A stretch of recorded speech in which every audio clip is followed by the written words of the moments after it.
જય માતાજી મિત્રો, welcome to my mini blog. આપણે જઈએ નાગવી માતાજીનું મંદિરે હાલીને, પછી આપણે નીકળી ગયા હાલીને નાગવી માતાજીનું મંદિરે. પછી આપણે તમને દેખાડી દઉં જંગલમાં આવ્યા હતા આપણે. તમારા ભાઈની બહુ ફાટે દીપડા થયા. દીપડા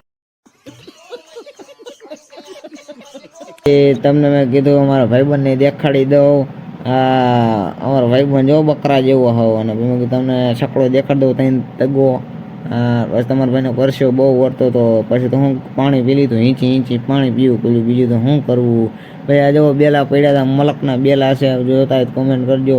પછી તમારા ભાઈને ફાઇનલી રોડ આવી ગયો છે. રોડમાં નીકળી પછી આવી ગયા મંદિરે આવીને તમને મંદિરે દેખાડી દીધું. પછી થોડીક વાર મંદિરે દર્શન કરીને નીકળી ગયા આપણે ઘરે. પછી જેવા નકરા બકરા જ પી રહ્યા અમે આની અંદર. ટોટલી બકરા. કોમેન્ટ કરજો કેવા બકરા લાગે. એ બકરા જ પીર્યા. કોઈ બીજા મિની વ્લોગમાં મળી. જય માતાજી, અને સબસ્ક્રાઈબ લાઈક કરજો.